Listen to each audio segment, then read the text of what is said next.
Hi guys, welcome back to another video, and thankfully I've got a little bit of help at the start of the week and I've got pretty much all my trees and berry bushes in. I've just got some strawberries left to do, but at the minute it's bitterly cold, so the ground's pretty much frozen and it's a good time to go over the ground with the quad to get some mulching done. So that's what I'm at right now, so I'll bring you along. As I was saying, the ground is pretty much frozen on top, so I can track. I've been in and out on the field already with the quad, bringing some manure or compost, is rotted down manure, and you could hardly tell I've been in and out. Typically, if I drove in and out through here with the quad, it'd be a mud bath. So I'm just really lucky with the weather that I can get this done. I'm just taking small loads of wood chips so I don't penetrate the ground too much, and I'll bring you with me. I've got some out, and all we do are these are little raspberry canes, and I've actually come along already, and I've put some. It's last year's poultry manure, so it's our bedding from last year, and it's well broken down. It'll break down another bit, but typically with berry bushes you would mix in a compost or some sort of manure when you're backfilling. Just because we had so many to do, we didn't do that, so I just came along and top dressed them, and that'll slowly break down and work in and feed the bushes. So you can see here we've got raspberries on both sides. This is brambly. I still have to come around and prune all my trees. Here we've got this is a Cornish cob nut here. You can see it's been trained into a goblet straight away. Now this might be problematic for me because typically, from what I can see in my research, it's best to train your cob nuts into a goblet, but I might try and maybe rise it up a little bit before I train it into a goblet, just to get it up out of the way of my fences. So all we do then is we make sure that the wood chip isn't touching the centre of the trees or the berry bushes, and all this is to do is just to keep the grass from coming up around it till the plant gets a bit established. And we'll probably mulch this stuff for the first couple of years, every year, just to give it a chance in the springtime when spring growth kicks in.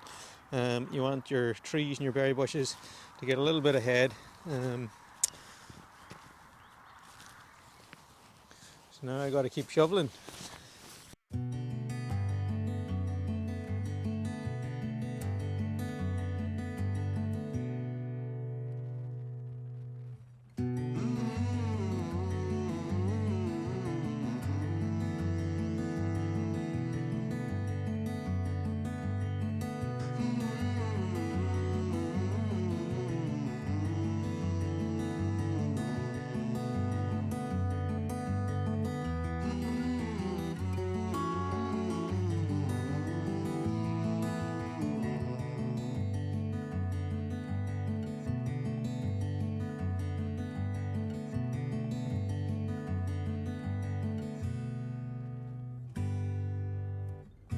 One thing that I'm really excited about, or I suppose it really makes me feel proud, is a wheelbarrow manure. But being able to close a nutrient cycle like this is, this is the first year that I've actually had some decent manure, and it's basically poultry manure and wood chip, so it's carbon and nitrogen bound together. But now I'm creating our own compost on farm, and this is what we're using to feed our berry bushes, and I suppose it's just a step closer to being regenerative. The only other big problem I need to figure out now is my grain source, and if I can find a regenerative or a way of producing that, or someone close by, then I'd be really closing a lot of the loops on the farm here to becoming basically a self-sufficient operation, and not relying on external inputs. So this makes me very proud. If we take a look, we'll go up to the what I call tree lane number 1. It's quite windy today. I don't know if it's coming out in the mic or not, but it's been an bitterly cold easterly wind. So in our first tree lane, we've got, these are brambly apple trees, and we've got, difficult to see, these are little raspberry shoots here. So this is a Glen Ample. You'll probably ask what varieties of what. I'll put that up on the screen now.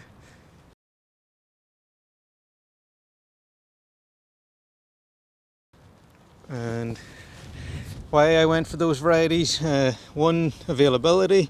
Two, they seem to be the best suited to this climate, and really this is a trial and error. I'm no expert, so I'm just putting in loads of varieties. I'm going to see which do well and kind of take it from there. So this is a Cairnish cob, and interesting to see cob nuts. I have no experience with them, so I'm going to really look forward to learning about them. Then, so this whole lane is raspberries. This whole lane is raspberries both sides, and then we've got nut and brambly apple, cooking apples either side. Over here we've got these are cider apples, and then we've got some gooseberries. There's several varieties in this lane, so it's all gooseberries all the way up here. On this side we've got honeyberries. So these little guys are honeyberries, and they run all the way along here. Then this lane here is pear trees and nuts. So again, these are cob nuts, these guys here, and that's some pear trees. The next line over is plum trees. These guys are plums, and we've got on this side we've got blackcurrant. These are all blackcurrant, and then on this side here we've got red currant. Then the next line isn't fully complete, but we've got apple trees, and I'm in the process of putting in strawberries. So you can see these lines here. This is the last job I have to do. These are going to be 2 lines of strawberries the whole way along. Down in our next tree lane we've got, what have we got? We've got more apple trees, and then we've got nut trees. These are mainly hazel now, so I still got to come along and clean around them. Just after I put this wood chip out, I still got to come along and fix that. That's all. And then our last lane is here. This is more apple trees and nut trees, and we've got, who have we got on the outside? We've got Joshua berry on the inside, which will be this side here. So there's some Joshua berries. And on this side we've got these are white currant, these guys here. And we just look, this is a nut tree, and this other one's a nut tree as well, which Andy Wilson gave me from Fruit and Nut. Andy's since passed away, which is a massive loss to the tree community. He gave me these the last time I was down with him. This is a Webb's cob nut. See the little red tip on the end here? So on this guy here, see the red tip? That means it's a female. So that there bud could go on to produce a nut. And you can see there's another one there, and we've got some here, and then this one here will be a male bud here in the center of the screen. So that's nut trees. So that's all our tree lanes pretty much planted. I just got to finish mulching these guys, which I'm going to do now soon. And that's what the wheelbarrow of broken down poultry manure and wood chip is. That's to put on top of those guys, and then I put the wood chip on. And what I'll do now is I'll put the drone up to get a shot from above to see what that's like.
people will probably wonder, why on earth would you plant loads of trees in the middle of your field? It's really counter conventional agriculture thinking, but it makes perfect sense to me. So what I've done here is these trees, so I've got the grass in the background. The grass can root depending on the variety of species in it, but they will root to a certain depth, which typically won't be too deep. But compared to the grass, these berry bushes, they will root much deeper.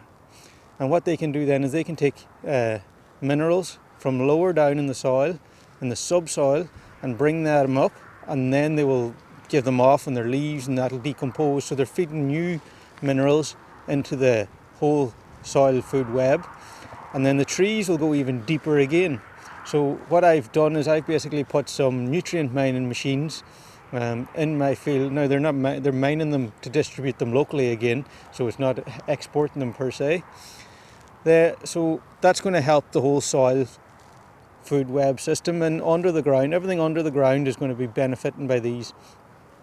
And then because their roots are going to go deeper, that's going to bring water deeper, and where there's water then life can exist. They're going to make little channels, air is going to get in there, so they're going to basically deepen the soil for me. Such a benefit. Second benefit to them, they're going to create habitat. So the berry bushes are going to have berries, that's going to attract birds. The trees are going to attract birds. When we grow good grass, that attracts insects, and the birds can feed off that as well. I love sitting out here in the summertime watching the swallows just flying over on top of the grass doing all their acrobatics. It's just amazing to sit and watch. So we've got ecologically, we've got the plants, and the trees are helping all the grasses and plants around them and the bushes. They're helping the soil and the microbes. They're helping all the other animals in the area. Then socially, when these trees start to fruit and the berry bushes start to fruit, all the neighbours can come and pick their fresh fruit here. So socially, it's a really, there's nowhere around here now that I can go to pick fresh fruit and berries other than wild berries. So it'd be a great thing to have socially for people to be able to come in the summertime when the fruits are all ripe and pick all their berries. They can make jams, they can do everything. So there's a real social aspect, so it's good for the community. And then these trees, I can sell those fruits. So economically they can make a return for the farm. The fruits, the apples, the nuts, the berries, I could set up an enterprise selling them, or we could sell them to someone who's going to process them further. So there's an economical benefit there. So, I don't just see it as a case of going out and sticking trees in is good for nature. We can do something here that's good for nature, that's good for society, and that is good economically for the farm as well, the benefiting everyone. And that for me is truly the beauty of this whole system. And I really love coming out. I don't have this just a big open field. I've got these fields with these beautiful ecosystems working all inside it. That makes me really happy. As you can see, the trees are still in perfect lines. They're on a key line pattern, but there's going to be 12 meters free between each line. So I can still use conventional, if I wanted to make hay in these fields, it still fits conventional agriculture. You could move, if you were in cereal production, your combine, you make the rows, spaces wide to whatever kind of equipment you're going to use. Mine's are 12 meters because I use Salton style chicken pens, which are 4 meters each. So 3 4s are 12. Perfect, fits me. But I can also, if I wanted to, I can drive through here with a small tractor and a mower and make hay or do anything like that. So this can totally fit into any system. It's your imagination's the only limiting factor, really, not the land base. Just thought I'd update you on the soil test. I had it up the farm for about a week and then I took it into the office, so it's been sitting here now.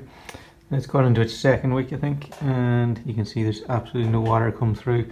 Water's held its own there, so I know the soil's good for a pond. So that's good to have that test out of the way and a positive result. Look what just came in the post. Got delivered today. Our top up of our beef supply. So I've got my beef supply topped up. Cows are the only thing we don't produce on the farm here. Well, right now I have plans in the future hopefully to produce our own beef and milk. But right now we buy our grass-fed organic beef from Rare Ruminaire from Clive. He runs a beautiful grass-fed operation. He does beef and lamb, so If anyone's looking to get their hands on some grass-fed beef, I highly recommend this beef. It's what I use, and it's just the best quality beef. Got loads of mince, rounds and steaks. Can't wait to get some of them in my belly. So check out Clive if any of you are interested in grass-fed beef. Couldn't recommend them enough. That's it for another video, guys. I'm really thankful the weather's been the way it has, so that I could get those pretty much all my trees planted and the weather stayed cold, so I can go out in the pasture without doing too much damage. And if you really like what you're seeing, don't forget to hit the subscribe button, and let me know that you're interested in the content, and I'll try and keep detail on what we're doing here. So have a nice weekend, guys, and I'll see you in a video soon.